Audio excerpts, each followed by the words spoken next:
इतके दिवस पलटले, पण विजयनगर आणि शांतीनगरच्या फौजेमध्ये काही हालचालच झाली नाही.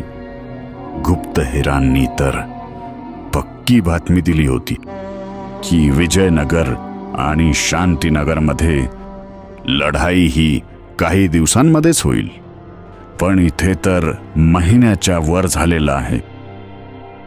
काय बाब असेल शेवटी?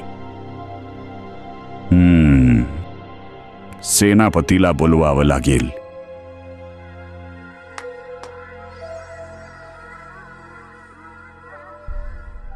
आदेश महाराज. सेनापतीला बोलवण्यात यावं. जशी आज्ञा. जर शंका निर्माण झाली आहे, जेव्हा दोन्ही राज्यांचे सैन्य तयार आहे, मग उशीर का होत आहे? कंबख्त, माझी तर रात्रीची झोपच उडालेली आहे.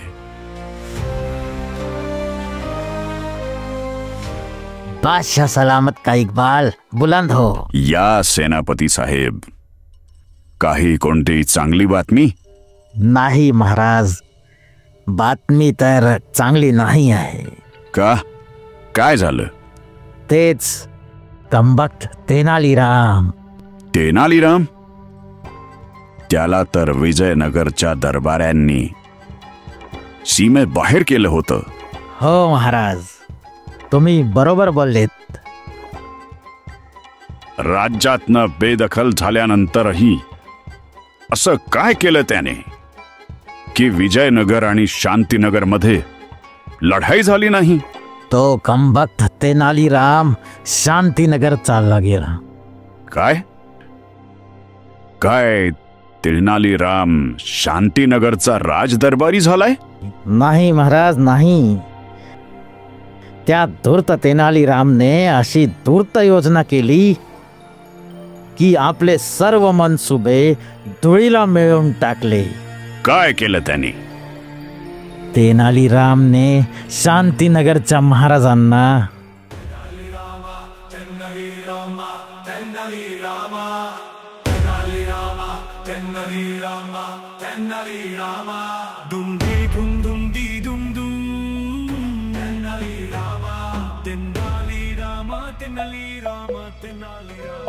अरे, तुम्ही सकाळपासून पलंगावर बसून काय विचार करत आहात?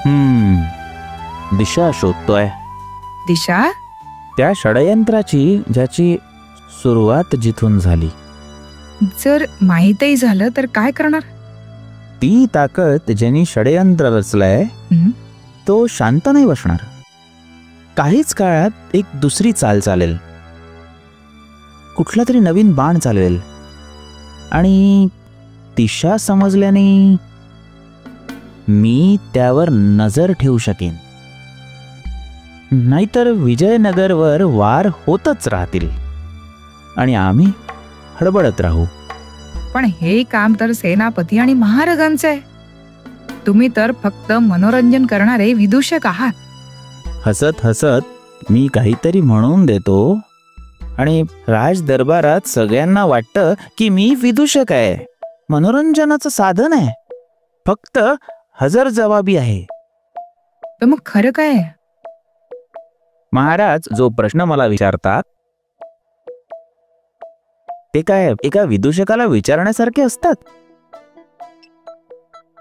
का? ते मला राज्याच्या नीतीबद्दल विचारतात का? ते असा विचार करतात की मी समस्येचं असं निवारण करावं की जे देशाच्या सुरक्षेशी संबंधात असेल, जे नीतीसोबत जुळलेलं असेल. हो, हे तर आहे.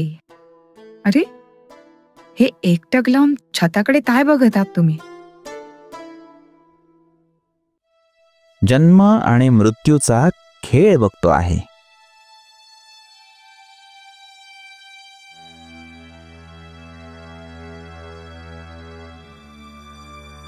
ही पाल आणि पाखरू जे म्हणायचं ते म्हणा या खेळाला. जसे भूक आणि तृप्तीचा खेळ, भक्षक आणि भक्षचा खेळ, जे पण म्हणा. जीव तर जाणारच आहे पाखराचा, नाहीतर पाल उपाशी राहील.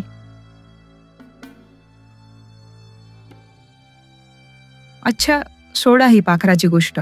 आता हे सांगा, तुमच्या डोक्यात काय चाललंय? मी हा विचार करतो आहे की या पतंग्याचा जीव वाचवण्यासाठी उठावंच लागेल. अजिबात नाही. हे पाप होईल. तो कसं? जर पाखराला मरताना बघाल तर जीव हत्या होताना बघाल, आणि जर पालीला पळवाल तर तिच्या मौलिक अधिकाराचं हनन कराल. तिचं भोजन हिसकण्याचं पाप लागेल तुम्हाला. हे तर आहेच. मग लावा ना काहीतरी युक्ती. इथे पण विचार करा, जसं महाराजांनी काहीतरी समस्या दिली आहे सोडवायला. तुला आता घरालाही राजदरबार बनवायचा आहे का? ज्या बुद्धीचा लाभ सगळ्या राज्याच्या नागरिकांना मिळतो आहे, घरात राहणाऱ्या पाखरालाही तर तो अधिकार आहे. खूप मार्मिक बोललीस तू. इतके वर्ष झाले तुमच्यासोबत राहून मलाही माहित आहे की तुमची कमजोर नस कुठली आहे ते. तिकडे राज्याधीश समजतात की माझी कमजोर नस कुठली आहे, आणि इथे ही गृहस्वामिनी. वा तेनालीराम वा. फक्त तुमच्या समोर तर कठीणाईच कठीणाई आहे. महाराजांची समस्या तर सोडवता, माझी समस्या सोडवाल तर मानेल. पालीला न पळवता पाखराचा जीव वाचवून दाखवा. अच्छा, तर प्रिये, संध्याकाळ झाली आहे, दिवा लावून दे.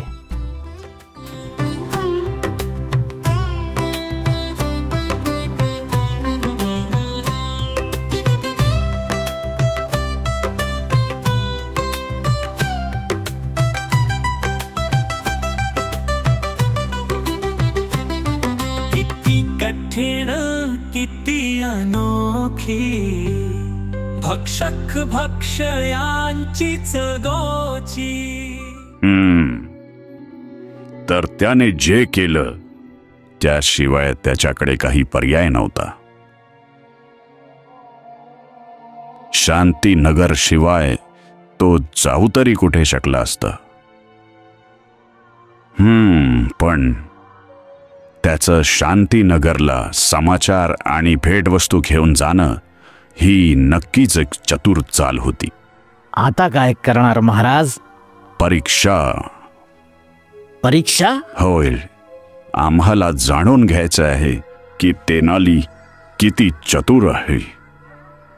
फक्त हाजीर जवाब आहे की खरंच हुशार आहे.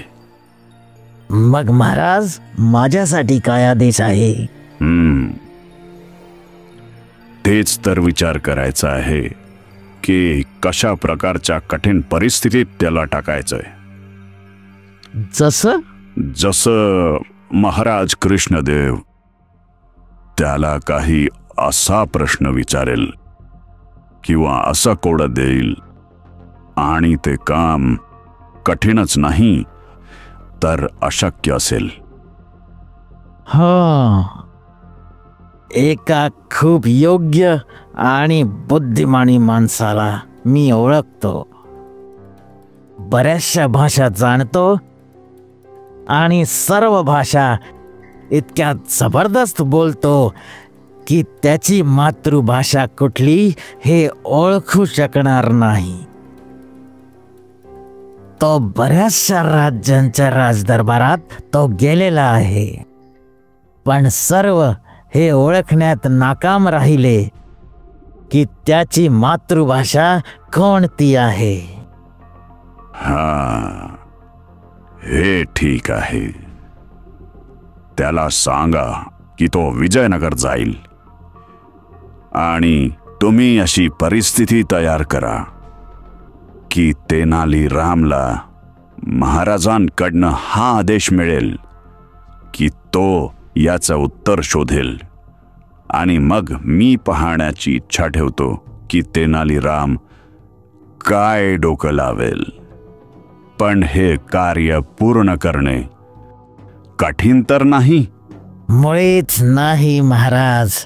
माझ्या माणसांचा आता विजयनगरच्या काही अशा राजदरबारांसोबत मैत्री आहे जे तेनाली रामला नेहमी खाली लेखण्याच्या रात्रंदिवस प्रयत्नात असतात.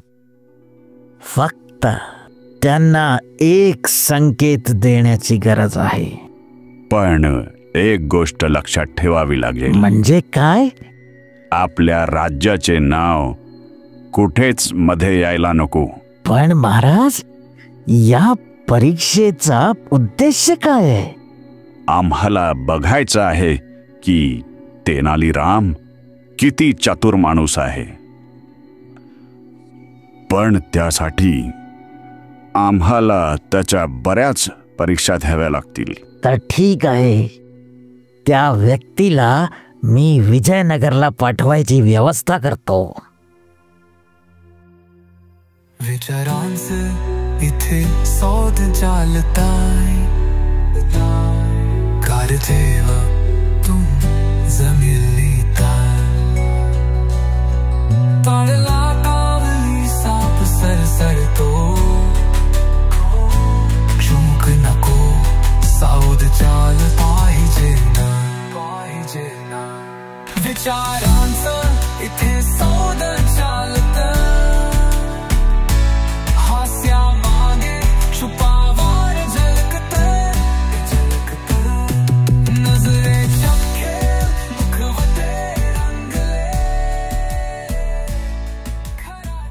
आम्हाला आनंद होतोय की आमच्या राज्यात शांती आणि समाधान आहे. युद्धाचं वादळ निघून गेलंय आणि राजपुरोहितजी 4 धामच्या यात्रेवरून परत आले आहेत. राजसभेची कार्यवाही सुरू करण्याआधी मी राजपुरोहितजींना विनंती करतो की त्यांनी त्यांच्या प्रवचनांनी आम्हाला मार्गदर्शन करावे. महाराजांचा विजय असो. महाराज, इथे आल्यावर मला माहीत झालं की कशा प्रकारे तेनाली रामच्या हुशारीने एक मोठं युद्ध थांबलं. माझं आजचं प्रवचनही अशाच परिस्थितीशी आहे. महाराज, राज ऋषींचं म्हणणं आहे की ज्या राजांचे मंत्री राजाच्या फायद्यासाठी शाही भीतीपासूनही घाबरत नाही, अशा राजाची ताकद आणि समृद्धी आणि संपदा कधीच संपत नाही, वाढतच असते. आणि ज्या राजाचे मंत्री लाचखोर आणि स्वार्थी असतात,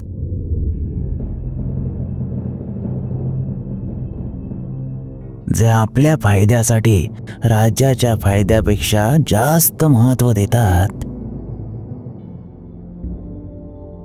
असं राज्य संपणं निश्चित असतं. राजपुरोहितजी, हे तुम्ही बरोबर बोलत आहात. आम्ही तुमच्या अमूल्य शब्दांना लक्षात ठेवू. महामंत्रीजी, आजची कार्यवाही सुरू करण्यात यावी. महाराज, मी सर्व दरबारांना सांगू इच्छितो की आपल्या राज्यात आलम फाजल सुफी पाहुणा म्हणून आलेला आहे आणि तो प्रत्येक व्यक्तीसोबत त्याच्या मातृभाषेत बोलतो आणि संध्याकाळी सुफियांना संदेश देतो. आणि कोणाला हे पण नाही माहिती त्याची मातृभाषा कुठली आणि काय आहे. अज्ञात आहे, कथा अनामिक आहे, कोणीच ओळखत नाही. ते कुठले रहिवासी आहेत? महाराज, त्यांचं हे म्हणणं आहे की ते कुठले एक राज्याचे नाही, पूर्ण भारताचे आहेत. पण महामंत्रीजी, त्यांचा जन्म कुठला आहे? नाही सांगत ते की त्यांचा राज्य कुठलं आहे, त्यांची मातृभाषा कुठली आहे. विजयनगरचा मानव आहे आणि बंगालमध्ये माणूस, आणि ते जिथे जिथे जातात प्रवासानुसार आपलं नाव बदलून टाकतात. मग तर ते खूप पोहोचलेले महात्मा आहेत. मानव आहे हा. महामंत्रीजी, आम्ही अशा गुणवंत माणसासोबत भेटू इच्छितो. तुम्ही त्यांना राज दरबारात बोलवण्याचे नियोजन करावे. महाराज, ही विनंती घेऊन मी स्वतः जाईल. तुम्ही तुम्ही तुम्ही निश्चिंत राहा महाराज. आता मी यावेळेस पिकांबद्दल पूर्ण माहिती देतो. शांती नगर आहे हे शांती नगर. शांती नगर आहे हे शांती नगर. आमच्या राज्याच्या सीमेबद्दल काय माहिती आहे? आता तर सगळीकडे शांती आहे महाराज. सैन्याची काही हालचाल पण नाही, पण राहून राहून खूप अफवा पण ऐकायला मिळतात. म्हणून कधी कधी शंका वाढत जाते आपली. पण या अफवा कोण पसरवत आहे? महाराज, ही तीच शक्ती आहे जिच्यामुळे आपण विजयनगर सोबत युद्धापर्यंत पोहोचलो होतो. कोण आहे तो दुष्ट जो असा करतोय? आणि तो आमचं विजयनगर सोबत युद्ध का इच्छितो? कारण महाराज, त्या शक्तीला असा हवाय की आपण आणि विजयनगर आपापसात लढून कमजोर होऊन जाऊ, आणि त्यामुळे ते लोक आपल्या राज्यावर राज्य करू शकतील. कदाचित तुमचे विचार बरोबर आहेत. आम्ही विचार करतोय फक्त शांतीनगरचाच नुकसान इच्छितोय, पण त्याची योजना तर याहून पण मोठी आहे. निश्चितच आम्हाला कमजोर केल्यानंतर दोन्ही राज्यावर आक्रमण करू बघतोय तो. आणि महाराज, एक विचार करण्यासारखी गोष्ट आहे की आपल्या कुठल्याही शेजारी राज्यात अशी क्षमता नाहीये. नक्कीच कुठल्या तरी शेजारी देशांनी मिळून असं षडयंत्र विचार केलं असेल. आपल्या गुप्तचरांना सगळ्या शेजारी राज्यामध्ये सक्रिय करा. हो महाराज. त्यांचा कुठलाही षडयंत्र यशस्वी नाही झाला पाहिजे. यासाठी आम्हाला विजयनगर सोबत संपर्क आणि विश्वास बनवून ठेवावा लागेल. हो महाराज, हे खूप आवश्यक आहे. तुम्ही असं करा. काही अमूल्य भेटवस्तू आणि एक सोन्याने भरलेली थाळ महाराज कृष्णदेवरायाला आमच्याकडून भेट म्हणून पाठवा. जशी आज्ञा महाराज. राजगुरु राजगुरु राजगुरु मामा राजगुरु मामा राजगुरु राजगुरु मामा राजगुरु राजगुरु राजगुरु राजगुरु. राजगुरुजी. हो. अरे रक्षा मंत्रीजी, या या. खूप आनंदात दिसत आहात तुम्ही. काय काही विशेष गोष्ट आहे? खास नाही, खासम खास गोष्ट आहे. अच्छा, तर आम्हालाही सांगा, अशी कोणती गोष्ट आहे ज्यामुळे तुम्हाला इतका आनंद दिलाय की मनात लाडू फुटतायत? अरे रक्षा मंत्रीजी, पुन्हा मला मिळाली संधी. संधी? कसली संधी? अरे तेनाली रामला मूर्ख बनवण्याचा. तेनाली रामाला मूर्ख बनवण्याची संधी? का? यात इतकं आश्चर्य करण्याची काय गोष्ट आहे? कमाल आहे राजगुरुजी. अशी संधी हातात आली आहे आणि मला माहीतही नाही पडलं. अरे रक्षा मंत्रीजी, तुम्हाला तर हे सुद्धा नाही माहीत की संधी शोधण्यासाठी डोक्याला कायम संधीला शोधत राहावं लागतं. अरे सुगंध घ्यावा लागतो आणि त्या मूर्ख तेनाली रामला आपटण्यासाठी तर माझे नाकच नाही तर कानही वास घेत असतात. अच्छा, तर सांगा, ही तुमच्या नाक आणि कानानी ही संधी कुठे शोधली? त्या आलिम मध्ये, जो उद्या राज दरबारात येणार आहे. अच्छा, तर तुम्ही त्याची गोष्ट करत आहात, ज्याचं राज्यही माहित नाही, ना भाषा किंवा नावही नाही. बिलकुल हीच संधी आहे. अरे रक्षा मंत्रीजी, उद्या बघा दरबारात मी कसा फायदा घेणार त्या संधीचा. हा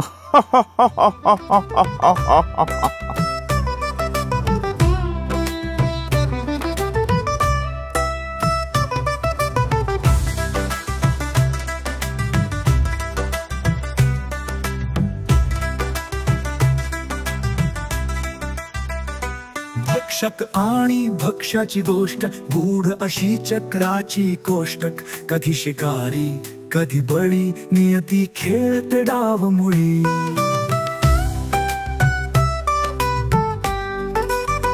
कुणाची प्राणवायू जाते, कुणाचं अन्न हे बनते. कोणाला अधिकार कसा, हीच उत्तर शोधतो वसा.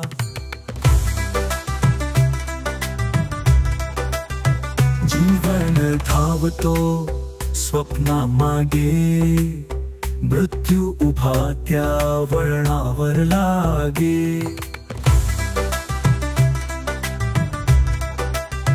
जीवन धावतो स्वप्ना मागे, मृत्यू उभा त्या वळणावर लागे.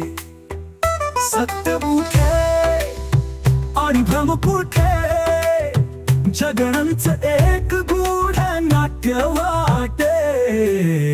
सत्या गेल्या प्रश्न विचारत, कोणीच नसे उत्तर देत.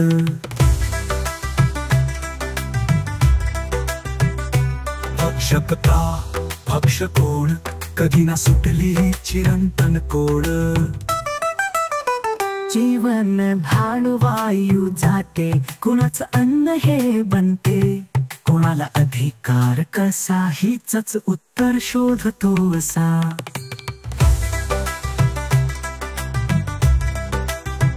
जीवन धावतो स्वप्ना मागे, मृत्यू उभा त्या वळणावर लागे.